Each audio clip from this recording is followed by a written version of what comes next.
Para todos ustedes es conocido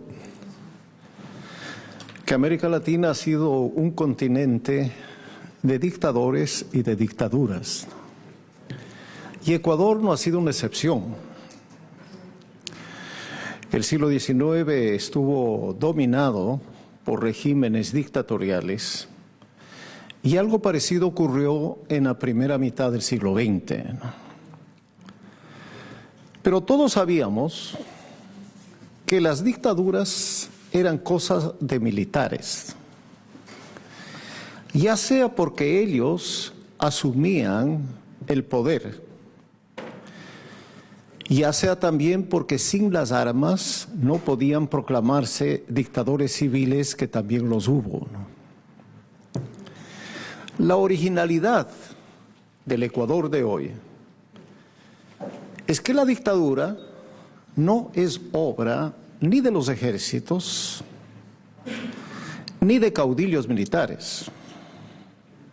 Es hechura de políticos civiles elegidos por el pueblo, que ganaron legítimamente la presidencia de la República en las urnas. Me estoy refiriendo al presidente del Ecuador, Rafael Correa Delgado, elegido presidente a fines del año 2006 y que 7 años después continúa en la presidencia de la República. Es entonces un político civil, un político democrático porque tenía credenciales de haber luchado por la democracia, elegido por el pueblo ecuatoriano. Como en el Ecuador hay doble vuelta, designado por más de la mitad de los votantes, que una vez que asume la presidencia de la República, se niega a jurar la Constitución. Asume el poder de hecho, entonces, e inmediatamente convoca a una consulta popular para echar abajo el régimen constitucional. ¿Cómo en efecto iba a suceder? Se expide una nueva carta política en la cual se fortalece la autoridad del presidente de la República, se reduce la del Congreso Nacional y se subordinan algunos órganos del Estado a la autoridad del presidente. Una constitución, como solían hacer los dictadores del siglo XIX, hecha a su medida. Fue conocido que buena parte del articulado referido a la parte orgánica de la Constitución, que es la que le importaba al gobierno, fue escrita en la Presidencia de la República. Y los legisladores que expidieron la Carta Política solo tuvieron una vara alta para llenar de libertades, derechos y garantías la Constitución, bajo el supuesto de que eso no importaría en un régimen autoritario.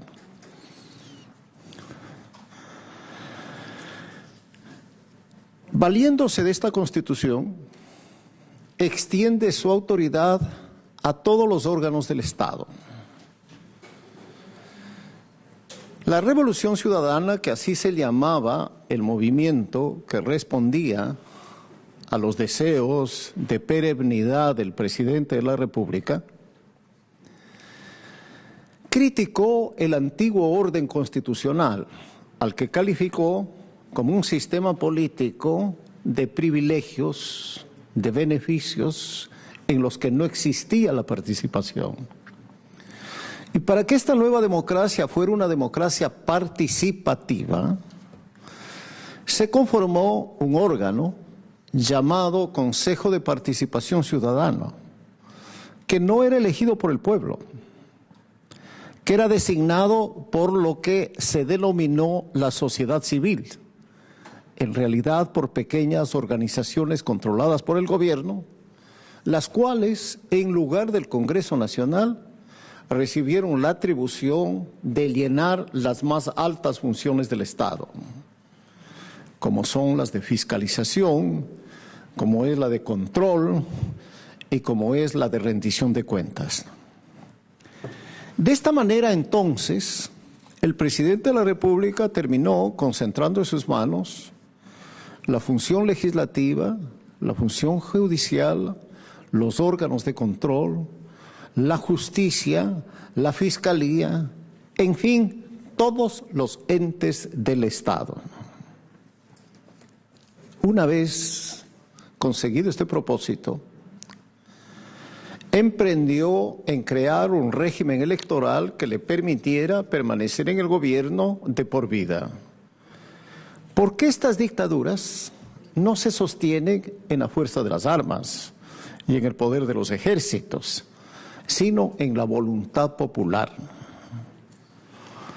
Y para no correr riesgos, crean normas, condiciones, mecanismos, sistemas electorales que aseguran su permanencia en el mandato.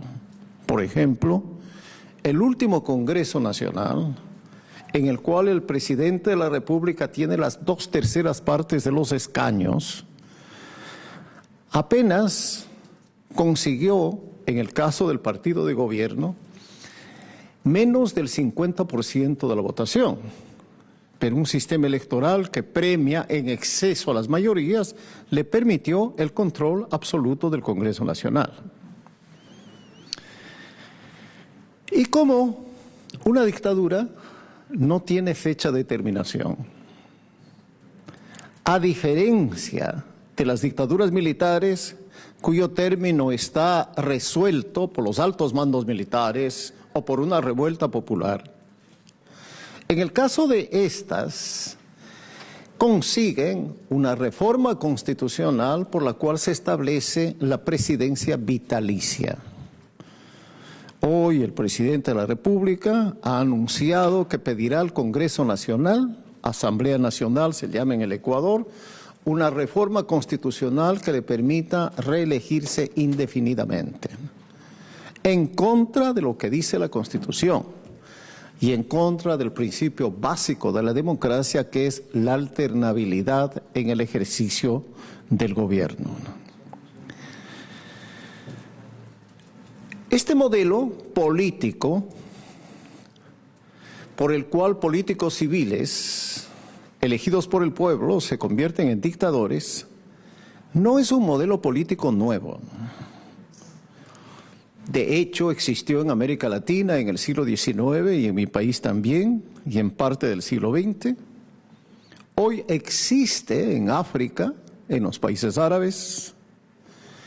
Fue el que usó Alberto Fujimori para hacerse reelegir y pretender gobernar el Perú a sí mismo de por vida. Y su máxima expresión alcanzó en los fascismos europeos del primer tercio del siglo XX. Cuando nosotros, los que estamos en oposición, en el país y en el extranjero, hablamos en estos términos, se nos dice, bien, pero estos gobiernos, los gobiernos bolivarianos, pero este gobierno, el gobierno del presidente Correa, es un gobierno que ha ganado elecciones. El pueblo entonces ha confirmado en las urnas todo aquello que ha hecho el presidente de la República. Y han exhibido una segunda razón. Estos gobiernos están cambiando esa sociedad explotadora, esa sociedad de privilegios, esa sociedad de beneficios y de injusticias sociales, por una sociedad como debe ser la sociedad democrática, en que las oportunidades estén abiertas a todos, ¿no?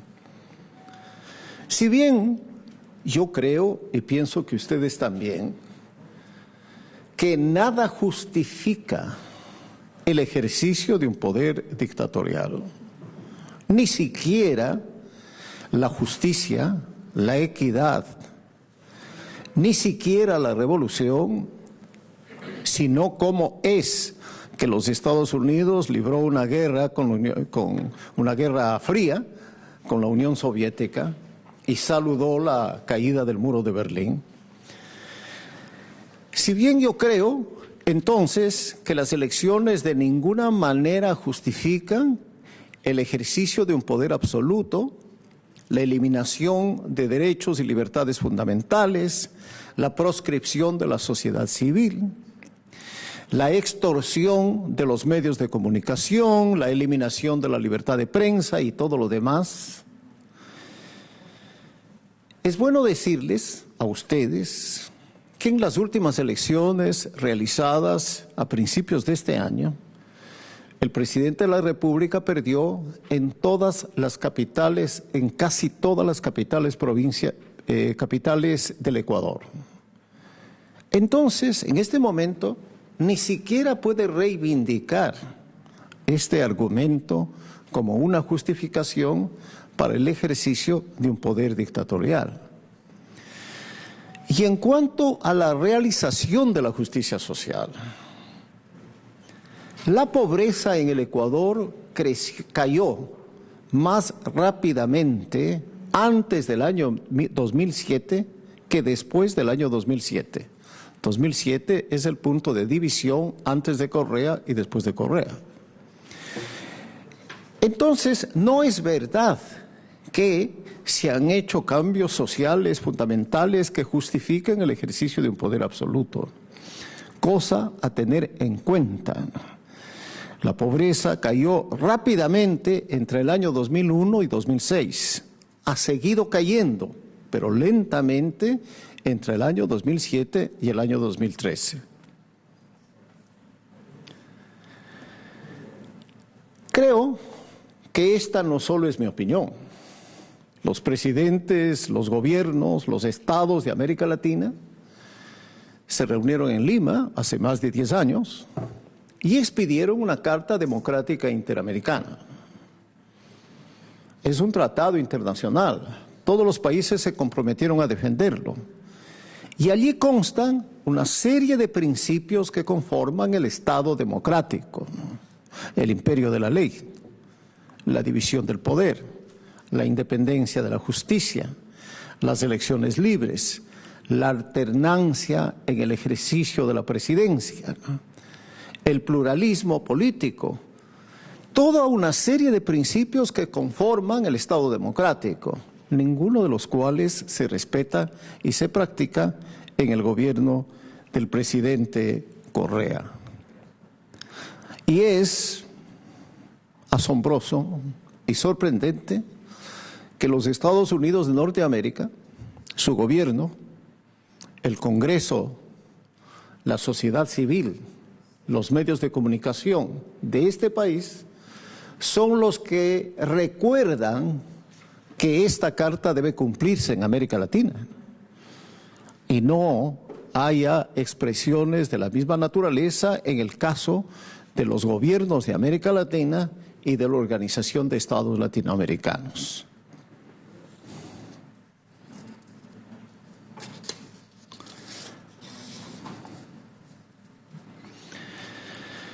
Les decía que ya no puede el gobierno del Ecuador legitimar sus actos diciendo que el pueblo le respalda en las urnas.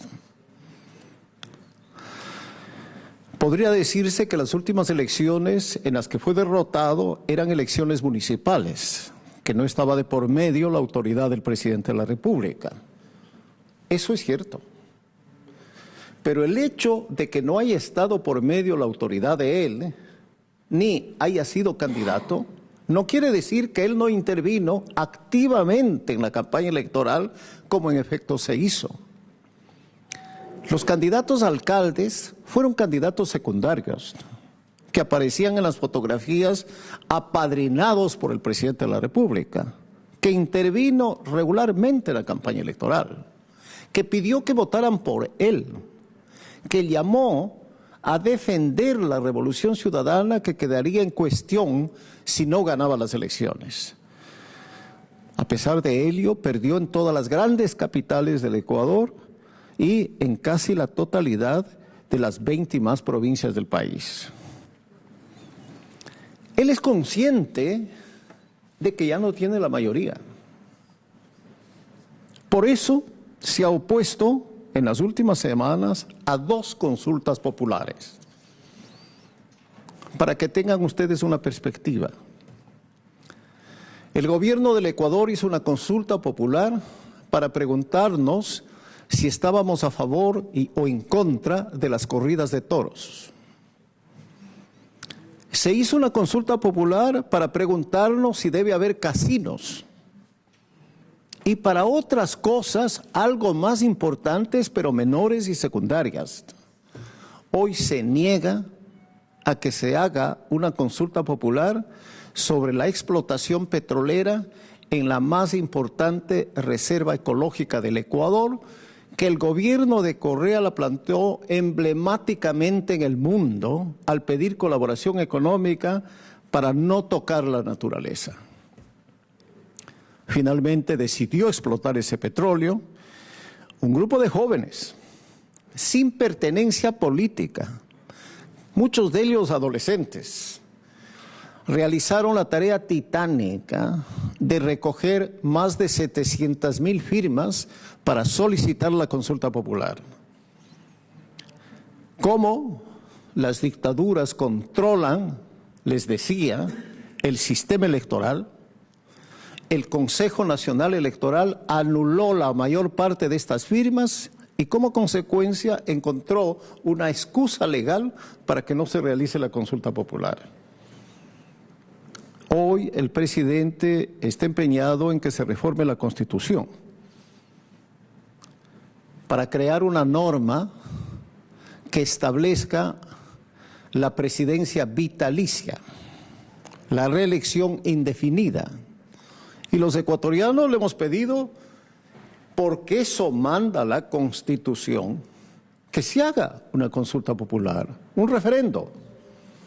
Se niega a hacerlo y pretende una reforma bastante más importante que las corridas de toros y que los casinos, realizarla a través de la Asamblea Nacional controlada por el gobierno a través de un sistema electoral que le permitió tener una sobrerepresentación. Estos antecedentes me hacen pensar en la posibilidad de que finalmente en el Ecuador se haya abierto una puerta para derrotarlo en las elecciones del año 2017. Recién entreabierta la puerta, porque ganarle las elecciones en el Ecuador es una hazaña. El gobierno tiene un control absoluto de buena parte de los medios de comunicación que son propiedad del Estado.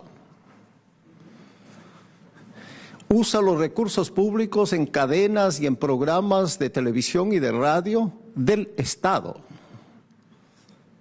Y los medios de comunicación privados están coaccionados con demandas penales y con demandas pecuniarias que les ha llevado a autocensurarse.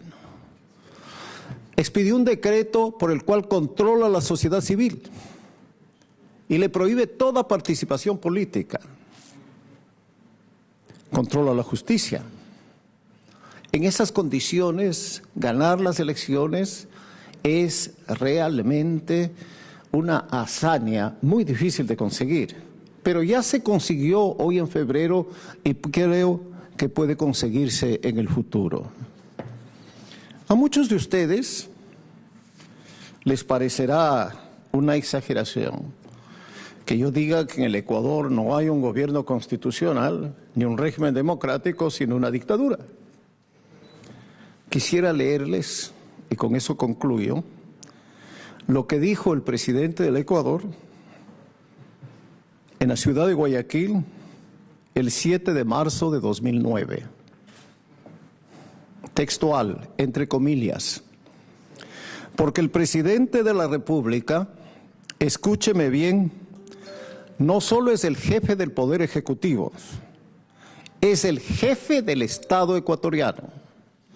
Y el Estado ecuatoriano es Poder Ejecutivo, Legislativo, Judicial, Electoral, Transparencia y Control Social, Superintendencias, Contraloría, Procuraduría, todo eso es el Estado ecuatoriano. a confesión de parte, dicen los abogados, relevo de prueba. Muchas gracias.